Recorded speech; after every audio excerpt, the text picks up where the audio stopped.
वाह, क्या आईपीओ है। सर सबसे पहले ना मैं आपके साथ भारत कोकिंग कोल की बात करना चाहता हूँ। अब आप कहेंगे कि आईपीओ तो कल बंद हो गया ये, फिर आप बीसीसीएल यानी कि भारत कुकिंग कोल की बात क्यों कर रहे हैं? सर इसने ना नया कीर्तिमान हासिल कर लिया, नए रिकॉर्ड सेट कर दिए हैं कुछ, जिस तरह का सब्सक्रिप्शन इसको मिला है। अब मैं आपके सामने इसके नंबर्स रखता हूँ कि किया क्या है इन्होंने।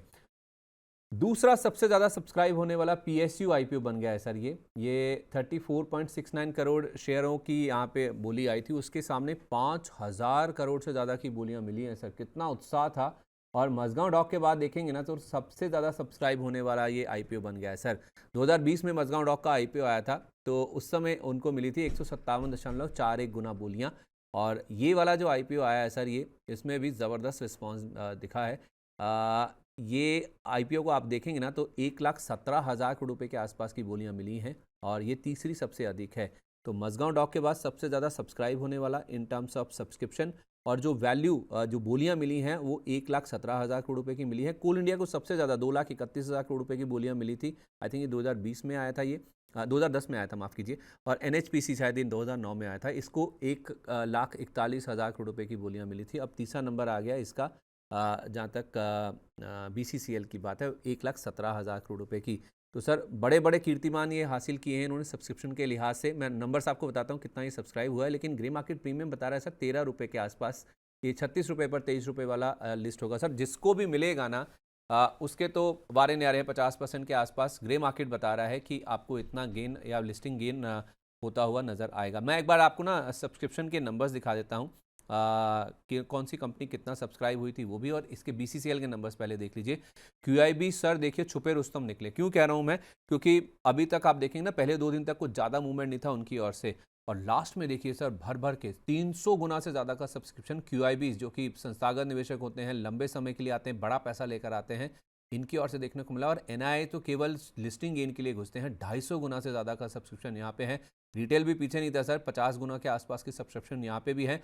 और जहाँ जहाँ मौका मिल रहा है, कर्मचारी कोटे से मिल जाए, शेयर होल्डर कोटा से मिल जाए, सब जगह आप देखिए भर भर के रिस्पॉन्स इस कंपनी को आता हुआ दिखा है।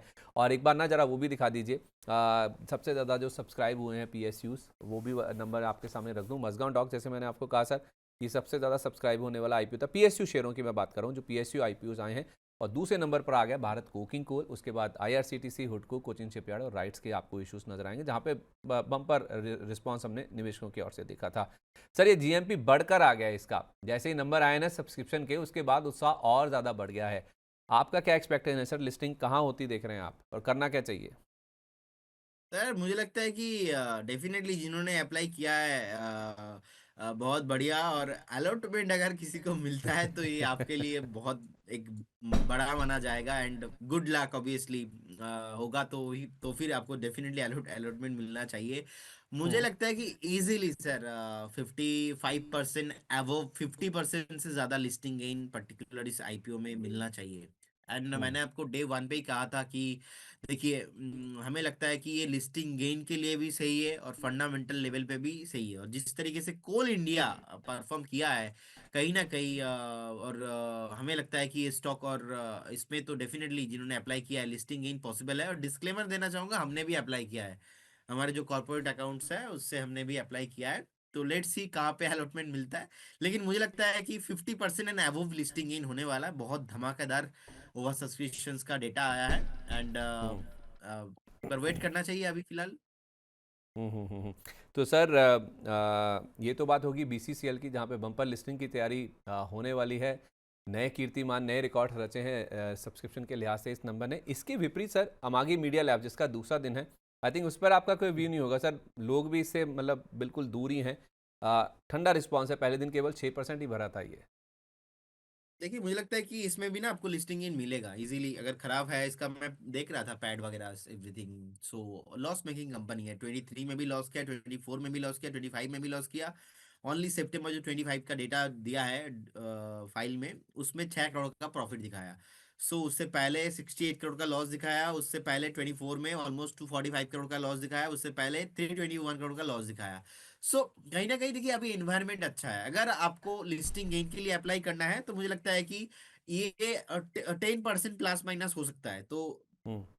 अगर हम ओवरऑल देखेंगे 2025 का डेटा, डेटा के हिसाब से मेजॉरिटी ऑफ स्टॉक्स ने लिस्टिंग गेन ही दे दिया है। मैं रिसेंटली स्टडी भी कर रहा था, तो हमें लगता है कि अगर आप लिस्टिंग गेन के हिसाब से फ्रेश आना चाहते हो, वो एक दिन दो दिन का मूव के हिसाब से, तो यू आर वेलकम, एक बार अप्लाई कर दीजिए। लेकिन फंडामेंटल इसका अच्छा नहीं है। फंडामेंटल के आधार पे मैं नहीं बोल रहा हूँ, मैं बस ओवरऑल आईपीओ का जो सेंटीमेंट है उस हिसाब से आपको मैं बोल रहा हूँ। फिलहाल मैं आईपीओ में राय देता नहीं हूँ, लेकिन फिर भी एक डिस्क्लेमर है, मैं तो आज भी अप्लाई करने वाला हूँ, और जितने भी आईपीओ होगा मैं अभी से अप्लाई करूंगा। और मुझे लगता है कि व्यूअर्स को भी थोड़ा देखना चाहिए।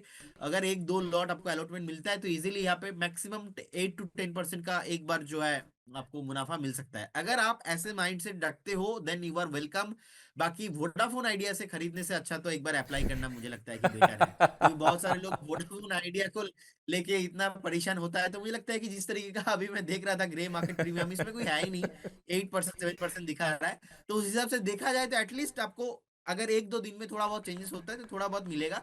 लेकिन फॉर द सेफ साइड ना अप्लाई करेंगे तो भी चलेगा। फंडामेंटल खराब है, इसमें फंडामेंटल कोई राय होगा ही नहीं, क्योंकि ऑलरेडी लॉस मेकिंग कंपनी है। अगर आप थोड़ा ट्रेडर हो, अगर आप थोड़ा नहीं, एक डिनर का पैसा थिंक लाइक दैट ऐसे सोच रहे हो, तो फिर एक दो लॉट आप अप्लाई करके जा सकते हो। इतना भी खराब नहीं है कि आपको ये पूरा आपको नेगेटिव लिस्टिंग हो जाएगा 20-25%, वहां पे मैं नहीं देख रहा हूँ। उस हिसाब से देखा जाए कि ऑब्वियसली भारत को की तरह तो नहीं है, लेकिन ठीक है, चलेगा। लिस्टिंग इन एक दो दिन के हिसाब से चलेंगे ये। अच्छा जी। ठीक है सर, मैंने आज कोशिश की थी डिलिबरेटली कि मैं वोडाफोन आइडिया पर बातचीत नहीं करूंगा, क्योंकि आप लगातार कहते हैं कि फंडामेंटल बहुत ख़राब है, क्यों ले रहे हो वोडाफोन आइडिया, तो उसका जवाब भी दे दिया। वोडाफोन आइडिया लेने से अच्छा तो आप अमांगी मीडिया लैब्स में पैसा लगा दीजिए। वाह क्या आईपीओ है।